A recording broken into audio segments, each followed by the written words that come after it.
It's August 2021. The Afghan women's national soccer team, athletes who have lived and breathed soccer for their entire lives, are watching their dreams turn to dust.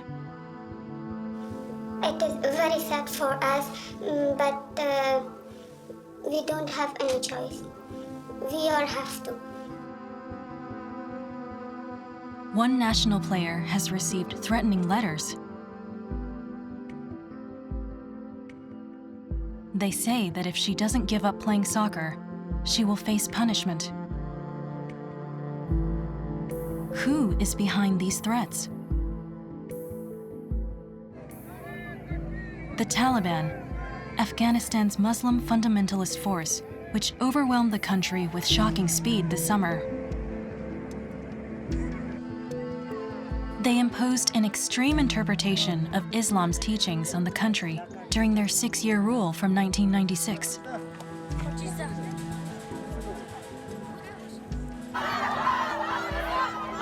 Two decades on, women in capital Kabul have taken to the streets.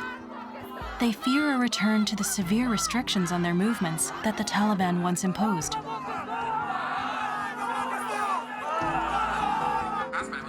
Women's sports have no place under the revived Taliban regime. Afghanistan's female athletes are being forced to make hard decisions about their future.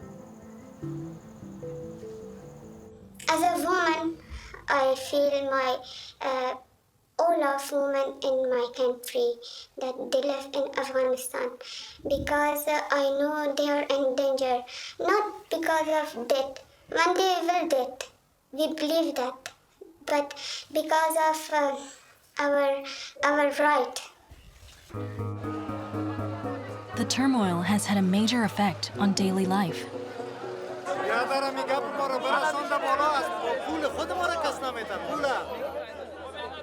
With its global assets frozen by Western nations, Afghanistan's economy is in disarray. People have lost their livelihoods, and many who fear the Taliban have become refugees, both inside and outside their country. This family of 8 fled Kabul after the Taliban seized control. They were only able to bring 1 bag per person. Will they find safety ahead? We have the bags. The last option for us was the Pakistan. I believe I'm still not accept that too. The sudden change in regime has left many Afghans reeling. Everyone is nervous about what kind of rule the revived Taliban will impose.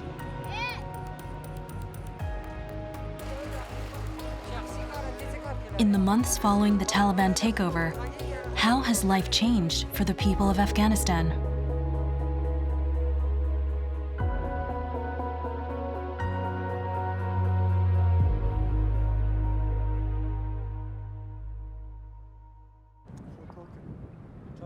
Capital Kabul, 1 month after the Taliban took power.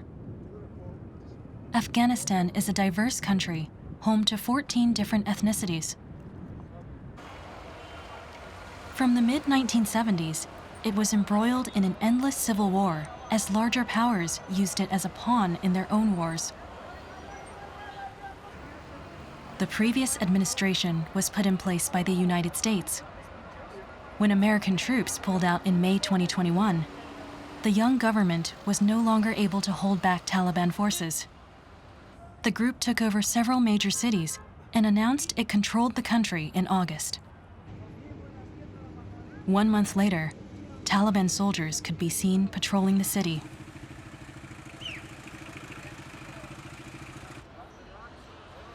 This is the previous presidential office. Taliban soldiers are guarding it in US-made tanks. Oh, the American. So, confirm that it's American. Yes. And then how many tanks are there here? 2? 100. Oh, and then E. Oh, дай прихватай вот их.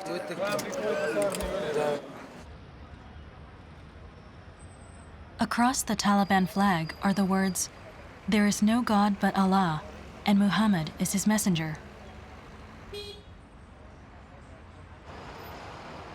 Some people are now selling this flag on the streets to ingratiate themselves with their new government.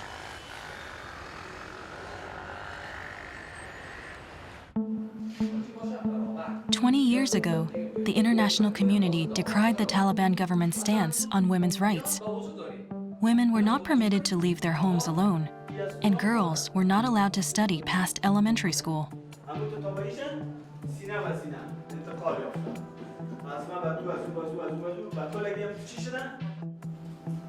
Today, the newly empowered Taliban is asserting that girls will be able to receive an education. But for many girls in conservative regions, higher education remains a pipe dream.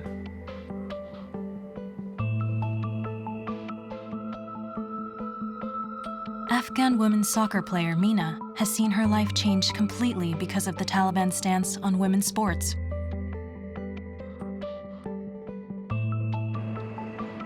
For her own safety, she's moved to a temporary home that only a handful of people know. She also deleted all of her social media accounts.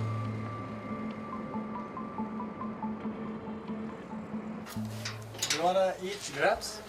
Hello. Welcome. Come, please. Nice to meet you. Thank you so much. Come, please. If I'm interested in football, so it's my right. It is my dream. I was one of the player of that, and I have too much good experience from that time. But now, unfortunately, I just lost all of that. Mina was drawn to soccer because her older brother played it. But the rural village where she grew up held to traditional Muslim customs. Even before the Taliban took back power, attending school was considered inappropriate for girls. Joining football is too much big issue for those girls. Just I got my step to show them that women also can, and I started my journey. On that time, my brothers told me that no, it is not for you. Football is not for girls. People what should say about you? I said it's okay. It's my dream. I am human. It is my right. I want to play football. After that, they support me to now. One reason Mina clung to her footballing dreams was the success story of a certain Cristiano Ronaldo. As a child, he vowed to raise his family out of poverty, despite an alcoholic father. His skills helped him achieve that goal. Ronaldo always inspired me because he was so poor and he don't have any money. Now he is superstar. Everyone know him. I always didn't give up because of him. That if he can also, obviously I also can. Mina was chosen to represent Afghanistan while she was still in high school. A striker like Ronaldo, she was a reliable scorer for the team.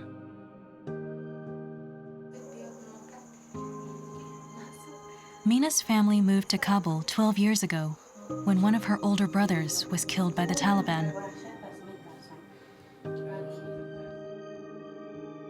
He was shot because he carried out interpreting work for US troops.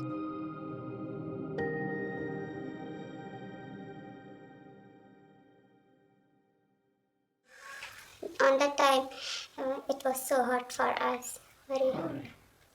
She is depression to now. It is 12 years old. And Taliban, if they know that I'm here, they will kill me and my family. My wishes is that my country be in peace every a single girls was be in safety. They have to write in education and work and football, volleyball, what they want to be really in their future. Nina has reached out to human rights groups and soccer organizations around the world to find a way out of Afghanistan.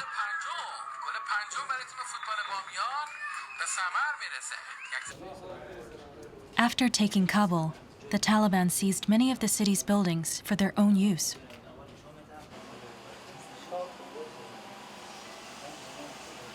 The Taliban emerged from the Pashtun, Afghanistan's largest ethnic group. Members have varied backgrounds, ranging from theological scholars to poor farmers. Following religious teachings, the Taliban forbids the worship of idols, and leaders, reluctant to raise their profile, rarely respond to interview requests.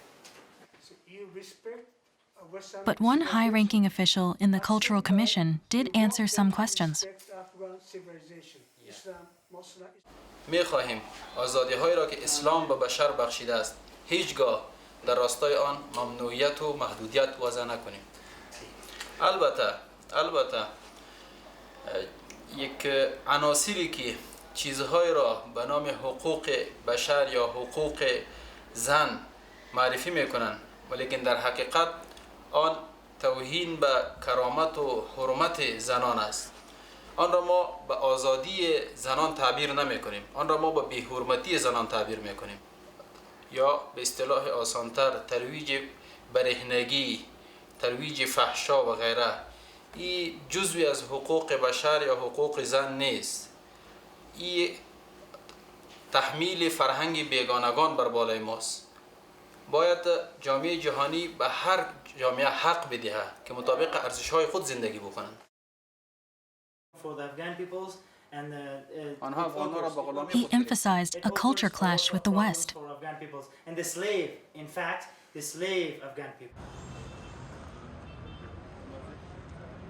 The Taliban's rule isn't recognized by the international community, and as a result, Afghanistan's economy is in shambles.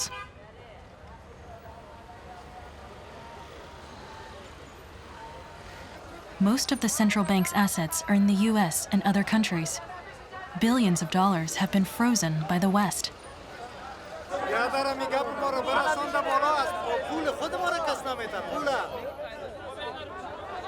All international money transfers have been stopped.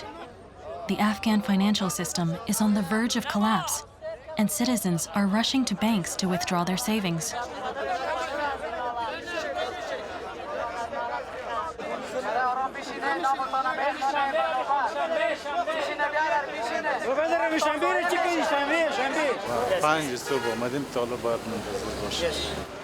حالا این مردم هست که در بانک پیسه داره اما این میل یک بجارت خریده نمیتونه به خاطر که پیسه‌اش در دسترسش نیست.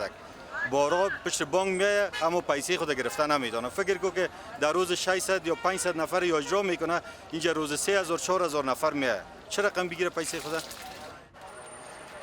Life in Kabul has taken a dark turn. The markets are crowded with goods, a picture of a healthy economy. But with no cash, nobody is buying. The fruit and spices go untouched.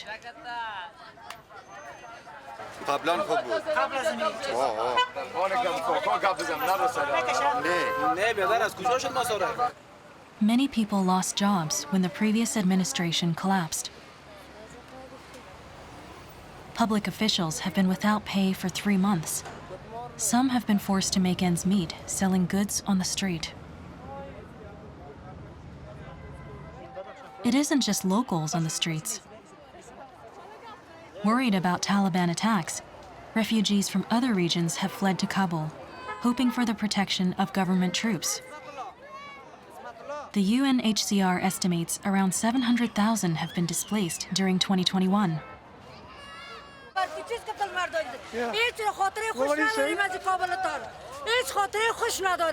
نه از طالبت نه از روست نه از انگلیست نه از فرانسه چی فلورداری میکنی کل از گشنگی فرار میکنه فلورداری اونو رو فلورداری که پیسه بیتر خوار غریب به دو تانان میمره کرای خانه سر ما دبا مالش ما گم زندگی ما گم اولاد ما خوار غریب درد سبق نه چو کنیم فلورداری رو چو کنیم فیلم میکنی بر من نه برای چی به خاطر چی به خاطر از قاطی و قیمتی را فلورداری کو اینه را فلورداری چی است که چی فلورداری قاطی قلماری شکر گزاره نه خدا ناشکرش کنه که برای قمر چی مسامه رو دی آقا آریانا سعید خوبونه ما میبینی وقت دوران بچه کدام شبکه است بله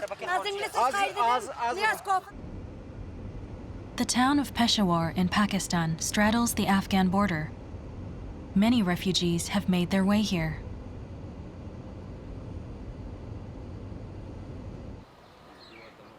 This family has found lodging in student accommodation thanks to an old connection. Kazem worked in healthcare for the previous administration. When the capital was taken, he immediately began planning to escape the country. He feared the Taliban would retaliate against former government officials and anyone who cooperated with the West. He, his wife, and their 6 children, ranging from elementary to college age, all left together. The tense atmosphere in Kabul still haunts him.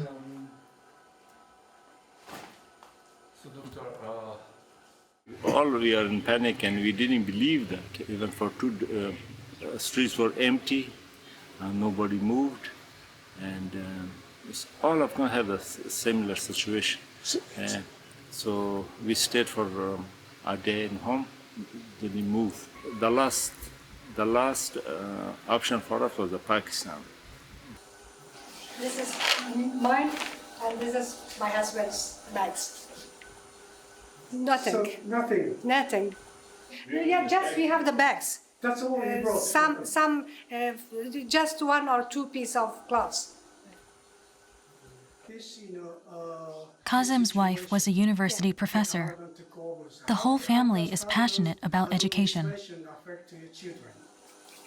It affects too much on my children, to my children education, to my children future, and also to my children mind. They have bad memory. One of their sons studied politics at a university supported by the US government. All of the school students are now targets of the Taliban. In fact, our university was one of the first places the Taliban took over when they entered Kabul. Approximately around 1,000 students were left here. I mean, this is just from one university. So yeah, the United States abandoned us. They're responsible for this, and we feel betrayed, you know. At one hand, you tell us you have hope that things will be changed for the better, and that we're here for you, we'll stay with you, and we will remain your allies. And then suddenly, they're like, we are leaving, we're packing our bags, and this is the end of the road for both of us. This is the second time Kazem has come to Pakistan as a refugee. The first time was after war broke out in 1978. He returned to Afghanistan in 2003 and built a happy family life.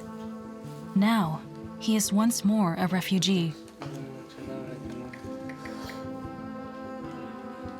The family can stay here for free for 3 days, but soon they will need to start paying.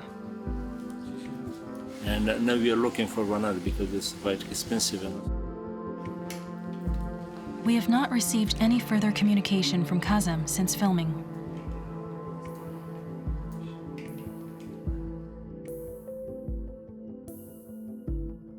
Soccer player Mina remains in Kabul.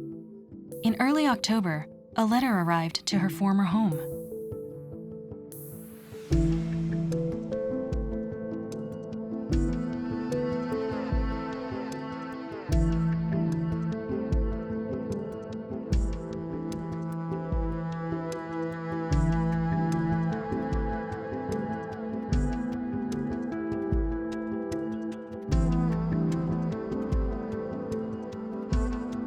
Mina feels that she and her family are in danger. but she still has no way to leave the country.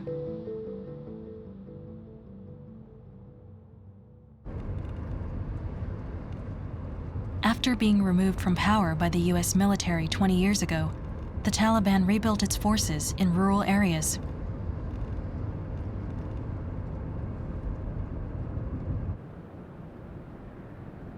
One such region was Herat province in Afghanistan's west.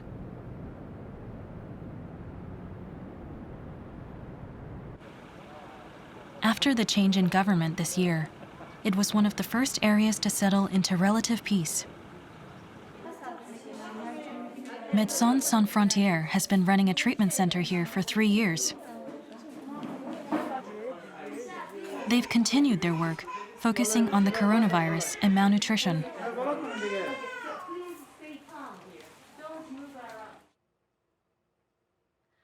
Project leader Garnier was initially surprised by the relationship between the Taliban and local residents.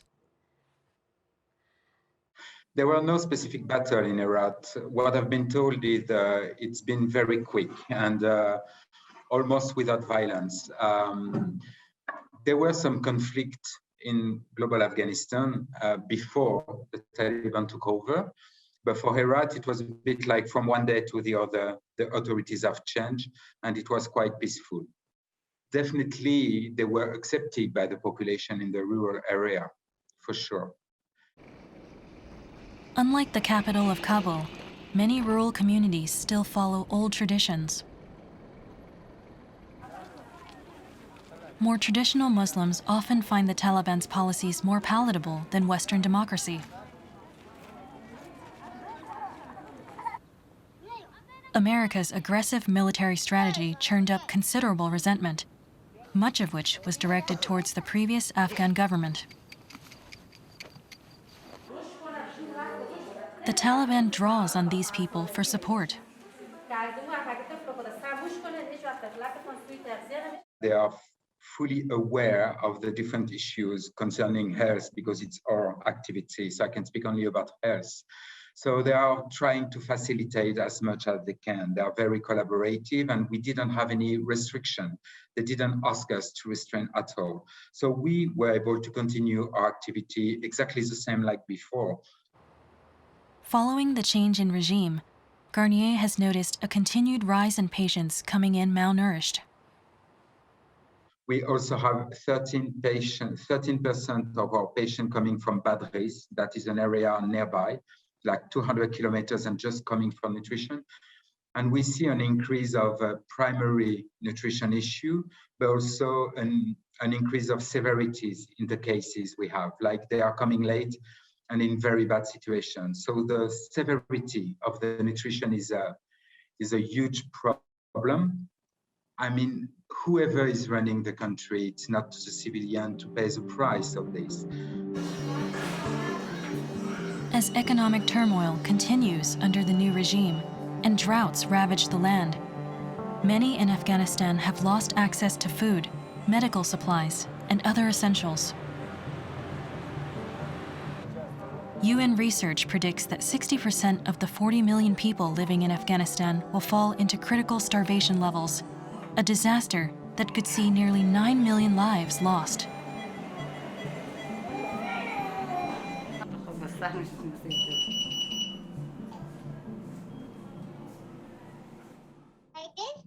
That's good. November. Thank you. Okay. Mina is back in contact, So, how are you? agreeing to an online interview. She seems to be in good I'm fine, spirits. thank you. Yeah. So, where are you staying now? Where are you now? I'm in Doha in Qatar. The support that the main supporter is FIFA. That because they support us to come here from Afghanistan and save our life by helping football federation in Afghanistan. I try a lot. I send them a message and I call them very much. They believe that maybe I'm not footballer, then I send them my photos, my certificates, and I prove myself to them. Then they get ready to help me. Mina is now working on paperwork for a potential move to Canada. That in future, if it be in peace, no Taliban be in Afghanistan, and if it be safe, so definitely I will go back in Afghanistan. So, but it is like a dream, you know. Maybe I never go again in Afghanistan.